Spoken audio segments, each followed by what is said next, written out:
اعوذ باللہ من الشیطان الرجیم بسم اللہ الرحمن الرحیم۔ شروع اللہ کے نام سے جو بڑا مہربان نہایت رحم کرنے والا ہے۔ لاکھوں کروڑوں درود و سلام ہو کملی والے آقا محمد مصطفیٰ صلی اللہ علیہ وسلم پر، جو خاتم النبیین ہیں، جو خاتم المرسلین ہیں، کہ جن کے بعد نہ کوئی نبی ہے نہ کوئی رسول ہے۔ لاکھوں کروڑوں درود و سلام ہو آل بیت پر۔ السلام علیکم، میرا نام ہے مومنہ مہربان اور آپ دیکھ رہے ہیں میرا یوٹیوب چینل پیر کامل۔ آج ویڈیو لے کر میں آپ کی خدمت میں حاضر ہوئی ہوں، وہ ایک ایسی عورتوں کے حوالے سے ہے جن سے اللہ تعالیٰ راضی ہوتے ہیں۔ اگر اللہ تعالیٰ ان عورتوں سے راضی ہیں تو ان کے جسم میں یہ 8 نشانیاں ظاہر ہوتی ہیں۔ اگر کسی عورت میں ان نشانیوں میں سے کوئی ایک بھی نشانی موجود ہے تو وہ سمجھ جائے کہ اللہ تعالیٰ اس سے راضی ہیں۔ آپ نے ویڈیو کو غور اور توجہ سے سننا ہے۔ یہ سوال ہر انسان کے ذہن میں آتا ہے، انتہائی اہم سوال ہے کہ کیسے معلوم ہو کہ کون سی علامات ہیں کہ جس سے معلوم ہو جائے کہ اللہ تعالیٰ ہم سے راضی ہیں۔ اور عورتیں خاص طور پر اس پر غور و فکر کرتی ہیں۔ اگر آپ جاننا چاہتے ہیں اس ویڈیو کو اینڈ تک ضرور سنیے گا۔ دیکھیں پیارے سننے والوں، جب اللہ تعالیٰ کسی عورت پر کرم فرمانا چاہتے ہیں یا اس سے راضی ہو جاتے ہیں تو اس عورت کے جسم میں 8 تبدیلیاں، 8 نشانیاں ظاہر ہوتی ہیں۔ لیکن یہ ضروری نہیں ہے کہ یہ 8 کی 8 نشانیاں ایک ہی ساتھ رونما ہوں کہ اللہ راضی ہے۔ جو ہی ان میں سے کوئی ایک نشانی بھی آپ پر واضح ہو جائے تو آپ سمجھ جائیں کہ رب کائنات آپ سے راضی ہو گئے۔ اس کے ساتھ ساتھ ایک اور انتہائی اہم مسئلہ بھی بیان کریں گے کہ کچھ مرد حضرات خواتین کے ساتھ انتہائی گھٹیا رویہ رکھتے ہیں۔ لہٰذا آج کی اس ویڈیو میں حضرت علی رضی اللہ تعالیٰ عنہ کے فرمان بھی سناؤں گی کہ کسی عورت کو گالی گلوچ کرنا کیسا ہے، اس کے ساتھ مار پیٹ کی جائے تو کیا ہوتا ہے، اور ایسے گھروں میں اس عمل سے کون سی پریشانیاں نازل ہوتی ہیں۔ پیارے سننے والوں، اللہ تبارک و تعالیٰ جس بھی انسان کو دین کی سمجھ عطا فرماتے ہیں تو اسے دین سے جوڑ دیتے ہیں اور اسے اپنا محبوب بنا لیتے ہیں۔ حضرت عبداللہ بن مسعود رضی اللہ تعالیٰ عنہ سے مروی ہے کہ نبی کریم صلی اللہ علیہ وسلم نے فرمایا ہے کہ اللہ تبارک و تعالیٰ تمہارے درمیان اخلاق بھی تقسیم فرماتے ہیں اسی طرح سے جس طرح سے رزق تقسیم فرماتے ہیں۔ اللہ تعالیٰ دنیا اس کو بھی دیتے ہیں جو اللہ کا پیارا ہو یا نہ ہو، اس کو بھی عطا فرما دیتے ہیں، لیکن اللہ سبحانہ و تعالیٰ دین کی سمجھ اسی کو دیتے ہیں جو اللہ کا محبوب ہوتا ہے۔ پیارے سننے والوں، عبادت کی محبت، قرآن کی محبت، اللہ کی محبت، اللہ کے ذکر سے محبت، رسول اللہ صلی اللہ علیہ وسلم سے محبت، درود و سلام پڑھنے کا شوق، تڑپ، یہ وہ چیزیں ہیں جو اللہ نے ان لوگوں کے لیے چنا جنہیں اللہ اپنا محبوب بناتے ہیں۔ دوسری نشانی کیا ہے کہ نبی کریم صلی اللہ علیہ وسلم نے فرمایا اللہ جسے اپنا بناتے ہیں تو اس پر تھوڑی سی آزمائش بھی ڈالتے ہیں، یعنی اللہ سبحانہ و تعالیٰ یہ دیکھنا چاہتے ہیں کہ یہ بندہ میرے فیصلے پر راضی بھی ہوتا ہے کہ نہیں۔ جو راضی ہو جائے پھر اللہ اسے اس دنیا میں بھی راضی فرماتے اور آخرت میں بھی راضی فرماتے ہیں۔ لیکن اگر کوئی اس وقت میں بخلاہٹ کا شکار ہو جائے کہ یہ میرے ساتھ کیا ہو رہا ہے، حالانکہ میں تو نماز بھی پڑھتا ہوں، قرآن کی تلاوت بھی کرتا ہوں، پھر مجھے بخار کیوں ہو گیا، پھر مجھ پر یہ آزمائش کیوں آ گئی، تو یہ دین اسلام کی تعلیمات پر عمل کرنے والے انسان کو یہ سمجھ جانا چاہیے کہ یہ سختیاں، مصیبتیں اس وجہ سے آ رہی ہیں کہ اللہ تعالیٰ آپ سے راضی ہیں۔ یقیناً ایسے سوچنے والے انسان کو پریشانی تو ہوتی ہے لیکن اس کو ایسا سوچنا نہیں چاہیے۔ پیارے سننے والوں، بلال حبشی رضی اللہ تعالیٰ عنہ سے کسی نے پوچھا، بڑی توحید کی باتیں کرتے ہیں، آپ کو اتنی بری طرح سے مارا گیا، آپ کو اتنی مار پیٹ ہوئی، تو انہوں نے جواب دیا کہ جب تم بازار سے برتن خریدنے جاتے ہو تو پہلے تم اسے اچھی طرح سے ٹھوک بجا کر دیکھتے ہو کہ مٹی ٹھیک طرح سے لگی بھی ہوئی ہے یا نہیں۔ بس میرے رب نے مجھے بھی آزمایا تھا، بس یہی غلام تھا کہ جس کے بارے میں اللہ نے رسول اللہ صلی اللہ علیہ وسلم سے ارشاد فرمایا کہ اللہ نے جنت میں بلال حبشی کو نہایت اعلیٰ عرفہ مقام عطا فرما دیا ہے۔ کیسے کہ جب آپ صلی اللہ علیہ وسلم معراج پر گئے تو آپ صلی اللہ علیہ وسلم نے کسی کے قدموں کی آہٹ سنی تو جبرائیل علیہ الصلوۃ والسلام سے پوچھا کہ یہ کس کی قدموں کی آہٹ ہے، تو جبرائیل علیہ الصلوۃ والسلام نے جواب دیا کہ بلال حبشی کی۔ تو نبی کریم صلی اللہ علیہ وسلم جب معراج سے واپس آئے تو بلال حبشی رضی اللہ تعالیٰ عنہ سے پوچھا تم ایسا کون سا عمل کرتے ہو کہ جس کے سبب تم جنت میں اس مقام پر ہو؟ تو بلال حبشی رضی اللہ تعالیٰ عنہ عرض کیا یا رسول اللہ صلی اللہ علیہ وسلم، آپ ہی نے تو مجھے وہ سکھایا کہ ہر وقت باوضو رہا کرو، جب بھی میرا وضو ٹوٹتا ہے تو میں فوراً سے نیا وضو کرتا ہوں، جب وضو کرتا ہوں تو ساتھ ہی 2 رکعت نفل تحیت الوضو کے ادا کرتا ہوں۔ اللہ نے کیا اس کا مقام دیا کہ وہ چلتے تو زمین پر تھے اور قدموں کی آہٹ جنت میں سنائی دیتی تھی۔ بس آزمائش کا آنا بھی اللہ تبارک و تعالیٰ کی محبتوں کی نشانیوں میں سے ایک اہم نشانی ہے، کیونکہ اللہ کے محبوب بندوں پر ہی تو آزمائشیں آتی ہیں۔ اب تیسری نشانی کیا ہے؟ ایک بہت ہی پیاری نشانی ہے کہ اللہ سبحانہ و تعالیٰ جب بھی کسی انسان سے محبت فرماتے تو اس کے اندر ایک انتہائی خوبصورت تبدیلی رونما ہوتی ہے، جس کو حدیث میں بھی بیان کیا گیا ہے۔ کہ اللہ تبارک و تعالیٰ جب کسی انسان سے محبت فرماتے ہیں تو جبرائیل علیہ الصلوۃ والسلام کو حکم فرماتے ہیں کہ آسمان میں اعلان کرو کہ میں اپنے فلاں بندے سے محبت کرتا ہوں. تو جبرائیل علیہ الصلوۃ والسلام آسمان کے اربوں خربوں فرشتوں میں اعلان فرماتے ہیں کہ اللہ اپنے فلاں بندے سے محبت کرتے ہیں. حضرت جبرائیل علیہ الصلوۃ والسلام آسمان کے تمام فرشتے، تمام نورانی مخلوقات کو جب یہ فرماتے ہیں تو وہ ان سے محبت کرنے لگ جاتے ہیں. پھر ایک فرشتہ دنیا میں آتا ہے اور زمین والوں میں یہ اعلان کرتا ہے کہ فلاں شخص سے اللہ تعالیٰ محبت فرماتے ہیں، تم بھی محبت کرو.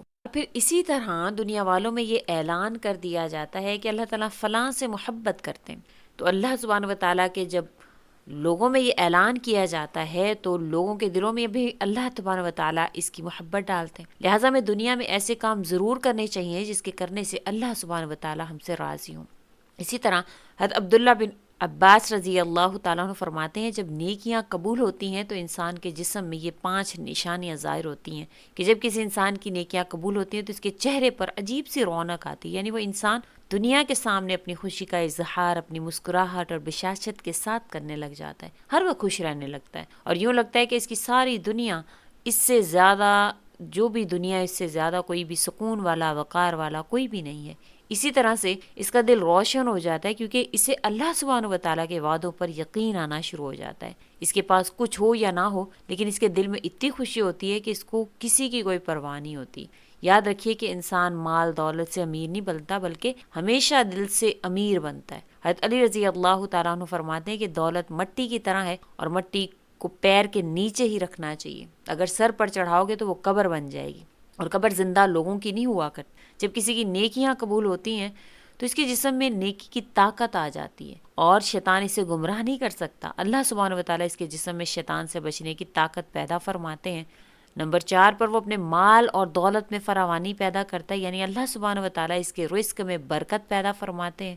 وہ لوگوں پر چاہے جتنا بھی خرچ کرے، ضرورت مندوں کو کتنا بھی بانٹے، اس کی دولت میں کبھی بھی کمی نہیں آتی ہے. حضرت علی رضی اللہ تعالیٰ عنہ فرماتے ہیں کہ جب انسان کا رزق انسان کو ایسے تلاش کرتا ہے جیسے مرنے والے کو اس کی موت تلاش کرتی ہے. لوگوں کے دلوں میں اللہ کی محبت، اللہ تعالیٰ لوگوں کے دلوں میں اس کی محبت پیدا فرماتے ہیں. یعنی اللہ تبارک و تعالیٰ جب اپنے بندے سے خوش ہوتے ہیں تو لوگوں کے دلوں میں بھی اس کی محبت کو پیدا فرماتے ہیں. پیارے سننے والوں، اب جانتے ہیں کہ ایک عورت کی سب سے بڑی ذمہ داری کیا ہے.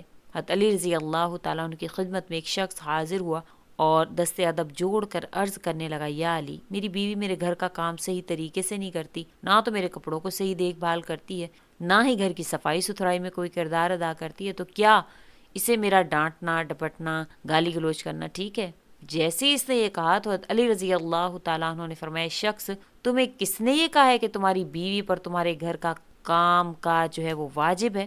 یاد رکھنا، اسلام نے عورت کی عزت کو جتنا بلند کیا ہے اتنا کسی مذہب نے نہیں کیا ہے. میں نے اللہ کے رسول صلی اللہ علیہ وسلم سے سنا ہے کہ عورت کی سب سے بڑی ذمہ داری ہے کہ وہ اپنی اولاد کی اچھی پرورش کرے، ان کا خیال رکھے. لیکن اگر اپنی اولاد کی پرورش کرنے کی اجرت شوہر سے مانگنا چاہے تو مانگ سکتی ہے. اور تم گھر کے کاموں کی بات کرتے ہو، اگر وہ خوشی سے اپنے گھر کا کام کاج کرتی ہے تو یہ اس کی عظمت ہے، تم اس کا شکریہ ادا کرو، اس کا احترام کیا کرو.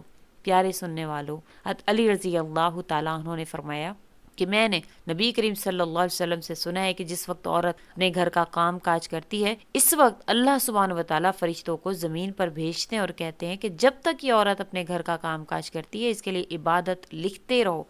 اور وہ وقت جو عورت اپنے گھر کے کاموں میں لگاتی ہے وہ اس کی عبادت میں شامل ہو جاتا ہے. اور یہ عورت کی عظمت ہے کہ وہ تمہارے گھر کو جنت بناتی ہے، تمہارے بچوں کو عظیم انسان بناتی ہے. لیکن اگر کوئی شخص عورت پر ظلم کرے، گھر کے کاموں کی وجہ سے اسے ٹوکتا رہے، اس پر ظلم کرتا رہے، تو وہ روز محشر اللہ تبارک و تعالیٰ اس انسان کو گدھے کی شکل میں اٹھائیں گے اور دوزخ کا ایک دروازہ ایسے لوگوں کے لیے کھولا جائے گا اور کہا جائے گا کہ یہ وہ انسان ہے کہ جنہوں نے اپنی ہی عورتوں پر ظلم کیا اور ان کو حقیر اور غلام سمجھا. پیارے سننے والوں، گھر میں عورت کے رونے کے حوالے سے، عورت پر ظلم کرنے کے حوالے سے حضرت علی رضی اللہ تعالیٰ عنہ نے کیا فرمایا ہے، آئیے وہ بھی جانتے ہیں. حضرت علی رضی اللہ تعالیٰ عنہ ایک بار ایک راستے سے گزر رہے تھے کہ آپ نے دیکھا کہ ایک بدبخت شخص اپنی بیوی پر ظلم کر رہا ہے. آپ اس کے قریب گئے، آپ نے فرمایا، شخص، اللہ سے ڈرو، تمہاری مفلسی، غریبی، تنگ دستی کا سبب یہ ہے کہ تمہاری عورت تمہارے ظلم کی وجہ سے گھر میں روتی ہے، یہ تمہاری مفلسی، تمہاری غریبی کا سبب ہے۔ میں نے نبی کریم صلی اللہ علیہ وسلم کو یہ فرماتے ہوئے سنا ہے کہ جس گھر میں عورتیں روتی ہیں اس گھر میں اللہ کی رحمت کے فرشتے نہیں آیا کرتے، اور یوں وہ پریشان مفلسی میں گرفتار ہو جاتا ہے۔ تو اپنی عورتوں کو مارا مت کریں، نہ ان کو گالی گلوچ رکھیں۔ یاد رکھیں کہ اللہ سبحانہ و تعالیٰ اولاد مرد کی تقدیر میں اللہ تعالیٰ نے اولاد لکھی ہے، اور رزق، مال اور دولت عورت کی تقدیر میں لکھی ہوئی ہے۔ اگر تم یہ چاہتے ہو کہ تمہارے گھر میں رزق ہو، فراوانی ہو، دولت ہو، عزت ہو، شہرت ہو، اور وہ دن بدن بڑھتی رہے، تو اپنے گھر میں اپنی عورتوں کا خیال رکھیں اور انہیں خوش رکھیں۔ اللہ کے فضل و کرم سے اللہ تعالیٰ آپ کو دولت بھی دیں گے، شہرت بھی دیں گے، عزت بھی، مال بھی اور فراوانی بھی عطا فرمائیں گے۔ پیارے سننے والوں، حضرت علی رضی اللہ تعالیٰ عنہ ایک مرتبہ ایک راستے سے گزر رہے تھے، آپ نے دیکھا کہ ایک شخص اپنے عورت پر ظلم کر رہا ہے اور اس کی بے دریغ توہین کر رہا ہے، اس کو گالی گلوچ کر رہا ہے۔ علی نے فرمایا، اس کے قریب گئے اور فرمایا کہ یاد رکھنا، اللہ نے مرد کو عورت سے زیادہ طاقتور اس لیے بنایا ہے کہ وہ عورت کی حفاظت کرے، نہ کہ اس پر ظلم کرے۔ میں نے نبی کریم صلی اللہ علیہ وسلم کو فرماتے ہوئے سنا، جو شخص اپنی عورت پر ظلم کرتا ہے تو اللہ تبارک و تعالیٰ اس پر لعنت بھیجتے ہیں۔ اس نے کہا، یا علی، یہ میرے نکاح میں ہے، میں اس کو جو بھی بات کہتا ہوں یہ نہیں مانتی۔ تب حضرت علی رضی اللہ تعالیٰ نے فرمایا، نکاح کا مطلب یہ ہرگز نہیں ہے کہ تم نے اپنے لیے ایک غلام خریدا ہے، بلکہ نکاح کا مطلب ہے کہ تم نے اپنی نسل بڑھانے کے لیے اس عورت سے مدد طلب کی ہے، تم نے اپنی اولاد کی اچھی تربیت کے لیے اس عورت کو چنا ہے۔ اے شخص، یاد رکھنا، جس سے مدد لی جائے اسے غلام نہیں سمجھتے، جو تمہاری اولاد کو پروان چڑھائی سے حقیر نہیں سمجھتے، بلکہ تمہیں تو اس کا شکر گزار ہونا چاہیے۔ یاد رکھنا کہ عورت پر ظلم کرنے کا مطلب ہے اولاد کی بغاوت، کیونکہ آنے والے وقت میں تمہیں جو بھی اولاد اس عورت سے نصیب ہوگی تو اس کے دل میں تمہارے لیے بغاوت ہی بغاوت ہوگی۔ جب اولاد بڑی ہو جاتی ہے تو اپنی ماں پر ظلم ہوتے ہوئے دیکھتی ہے تو اس کے دل میں تمہارے لیے نفرت ہی نفرت ہوتی ہے۔ اس لیے جتنا ممکن ہو سکے اپنی بیوی کے ساتھ اچھا سلوک کرو، اسے خوش رکھنے کی کوشش کرو۔ اللہ تبارک و تعالیٰ سے دعا ہے ہم سب کو نیکی کی بات سننے، سمجھنے، اس پر عمل کرنے کی توفیق عطا فرمائیں۔ میرا سننا سنانا اپنی بارگاہ میں قبول فرمائیں، اور اللہ کریم آپ کو اپنی حفظ و ایمان میں رکھیں۔ امید کرتی ہوں آپ کو میری ویڈیو اچھی لگی ہوگی۔ اگر اچھی لگی ہے تو لائک کریں، شیئر کریں اور میرے چینل کو سبسکرائب بھی ضرور کر دیں۔ اسی کے ساتھ اجازت چاہوں گی۔ اللہ حافظ۔